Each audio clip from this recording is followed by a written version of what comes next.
Boa tarde, a graça e a paz do nosso Senhor Jesus Cristo seja com todos. Hoje nós damos sequência nas parábolas do capítulo 13 de Mateus, a partir do 24, versículo 24, e o meu título é A Parábola do Joio. E Jesus lhes contou outra parábola, dizendo: o reino dos céus é como um homem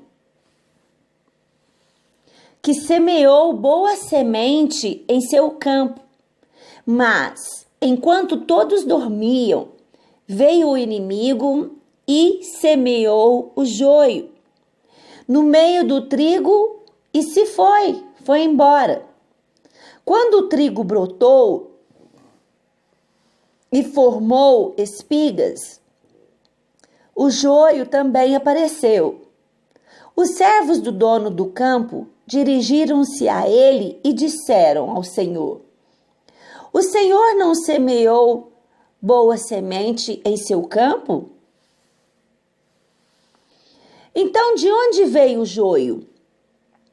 Um inimigo fez isso, respondeu ele. Os servos lhe perguntaram: o Senhor quer que tiremos o joio do meio do trigo? Ele respondeu: não, porque ao tirar o joio, vocês poderão arrancar com ele o trigo. Deixe que cresçam juntos até a colheita. Então direi aos encarregados da colheita: juntem primeiro o joio e amarrem-no em feixes para ser queimado. Depois juntem o trigo e guardem-no no meu celeiro. E nós vamos pular aqui para o versículo 36, que é a explicação de Jesus para a parábola do joio. Depois a gente volta. A partir do 36, Jesus vai explicar a parábola do joio e ele diz assim: então ele deixou a multidão e foi para casa. Seus discípulos aproximaram-se dele e pediram: explica-nos a parábola do joio no campo. Lembre que eu falei sobre isso ontem. Jesus contou essa parábola quando ele contou também a parábola de ontem, né? Sobre a parábola do semeador, da semente, né? Os 4 terrenos. E ele contava para uma multidão e nós vemos aqui a mesma situação. Somente os discípulos seguiram Jesus até a sua casa. Somente os discípulos com sede, com interrogações, querendo entender, perguntaram a Jesus o que significava a parábola. Os outros foram embora. E Jesus responde para eles: aquele que semeou a boa semente é o Filho do Homem. O campo é o mundo. O joio são os filhos do maligno. E o inimigo que semeia é o diabo. A colheita é o fim desta era. E os encarregados da colheita são os anjos. Assim como o joio é colhido e queimado no fogo, assim também acontecerá no fim desta era. O Filho do Homem enviará os seus anjos e eles tirarão do seu reino tudo que faz tropeçar e os que praticam o mal. Eles lançarão na fornalha ardente, onde haverá choro e ranger de dentes. Então os justos brilharão como o sol no reino de seu Pai. Aqueles que têm ouvidos para ouvir, ouça. A palavra de Deus está falando para nós hoje. Ouça o que o Senhor está dizendo. Ele está dizendo aqui que Jesus veio a este mundo e semeou a palavra, ele semeou o trigo né? São aquelas pessoas que recebem a palavra de Deus e praticam a palavra de Deus e aceitam Jesus como Senhor absoluto das suas vidas. Eles são o trigo, fazem parte da igreja de Cristo que está aqui na terra. E aqui Jesus explica que o joio, ele foi semeado enquanto todos dormiam. O maligno, Satanás, ele veio e ele semeou o joio. E quem são os joio? São os filhos do maligno.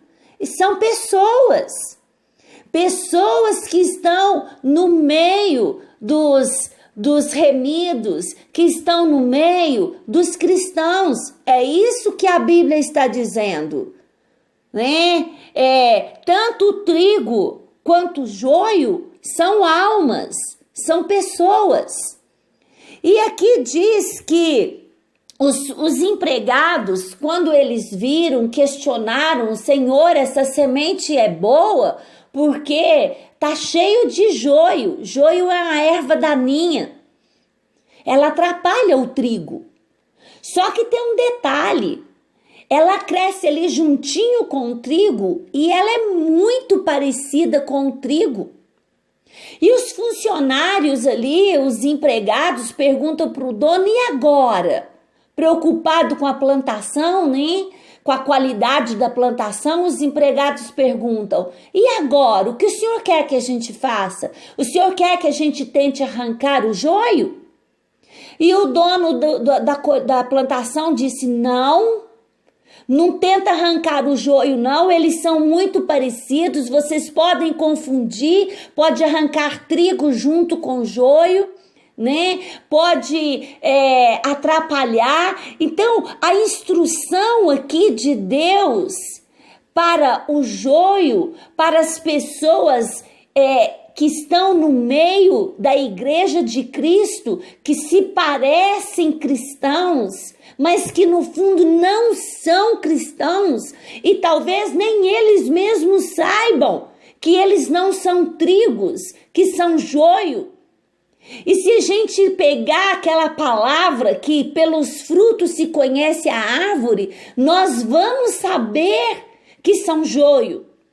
Um exemplo de joio para a gente entender muito claramente é Judas. Judas foi chamado para ser apóstolo. Jesus sabia quem Judas era. A Bíblia deixa muito claro que antes dele trair Jesus, ele já deu fruto. Ele tinha a bolsa, quer dizer, ele cuidava das ofertas, e a palavra de Deus diz que ele roubava da bolsa das ofertas, que era para o sustento do ministério itinerante de Jesus e dos discípulos. Ele já demonstrava que ele era joio. Mas Jesus não tirou ele. Ele não estava enganando Jesus, era impossível. Jesus sabia quem Judas era.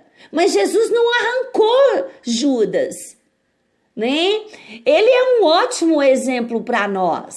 Ele mesmo se arrancou, na verdade.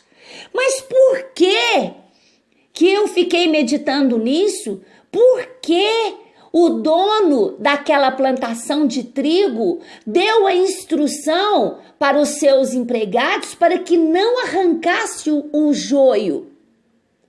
Primeiro, como diz aqui na explicação, poderia arrancar ou por estar muito perto ou porque é muito parecido, arrancar o trigo também, né? Pessoas que estão ligadas a um joio na igreja, que pode se escandalizar e sair também. Então a instrução não é para mim, não é para nós cristãos arrancar joio do meio da igreja. Jesus diz que quem fará isso são os anjos do Senhor, que não tem como confundir o joio com o trigo, e isso será feito no dia do Senhor, no dia que Jesus irá julgar o joio e o trigo. E o joio será feito um monte dele e será lançado no fogo para queimar. Será lançado na perdição, será lançado no inferno. E o trigo, ele vai resplandecer, né? O último versículo diz aqui: os justos, o trigo, brilharão como o sol no reino de seu Pai. Aquele que tem ouvidos, ouçam. Agora, qual a outra razão do joio não ser arrancado? Do joio não ser arrancado por mim? O joio, ele está ali para contaminar o trigo. Mas o trigo, cheio do Espírito Santo de Deus, ele pode contaminar o joio. E esse joio se converter. Não foi nenhuma, nem duas, nem 1000 joios no meio da igreja que verdadeiramente se rende ao Senhor. E se ele fosse arrancado, ele não teria essa oportunidade. Como o joio pode fazer o mal e querer fazer o mal e atrapalhar o trigo, nós que somos trigo, cheio da luz de Deus, cheio do Espírito Santo de Deus, podemos e devemos contaminar esse joio com o nosso bom exemplo, com o nosso bom testemunho, porque eles vão dizer assim: vale a pena seguir este Senhor. E não o meu Senhor do engano, da mentira. Eles vão olhar para o trigo e ver que são apaziguadores, que são humildes, que seguem com seriedade o seu Senhor, e eles podem se converter, né? E voltando aqui no versículo 31, nós temos uma outra parábola. É a parábola do grão de mostarda e do fermento. Contou-lhes outra parábola: o reino dos céus é como um grão de mostarda, que um homem plantou em seu campo. Embora seja a menor dentre todas as sementes, quando cresce, torna-se a maior das hortaliças, e se torna numa árvore, de modo que as aves do céu vêm fazer os seus ninhos em seus ramos. Jesus chama a semente de mostarda como a menor das sementes. Ele usa também a semente de mostarda quando ele quer dizer sobre a fé. Se tivermos fé do tamanho do grão de mostarda, né, grandes coisas nós teremos com a nossa fé. E o grão de mostarda era a menor semente que o pessoal daquela época conhecia, né? Então não entra em questão aqui. E ela se torna numa grande hortaliça, tão grande, né, que as aves do céu podem fazer ninhos. Mas não imagine uma árvore. Aqui está dizendo muito claro, é uma hortaliça. Mas o propósito aqui é explicar o reino dos céus. Ele está dizendo que para que eles entendessem, para que nós venhamos a entender, uma semente tão pequenininha se torna numa grande hortaliça, ao ponto, né, das aves do céu fazer ali o seu ninho, né? Jesus, como eu disse, ele usa a semente de mostarda para falar da nossa fé, que a nossa fé, se ela for pequena como um grão de mostarda, né, nós podemos dizer a esse monte: sai daqui, vai para ali, sai de lá e vai para cá. Mas aqui ele está falando do reino de Deus.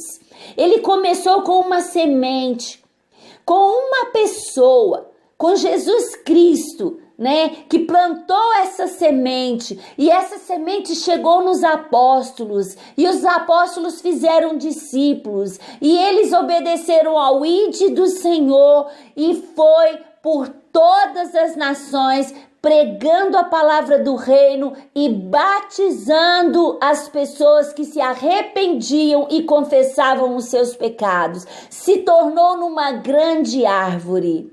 Hoje, essa semente que começou lá com Jesus Cristo alcançou o mundo inteiro. Essa é a verdade que nós temos a respeito dessa semente que foi plantada e que eu e você fazemos parte. E depois Jesus disse assim sobre outra parábola: o reino dos céus é como o fermento que uma mulher tomou e misturou com uma grande quantidade de farinha, e toda a massa ficou fermentada. Jesus falou todas as coisas à multidão por parábolas.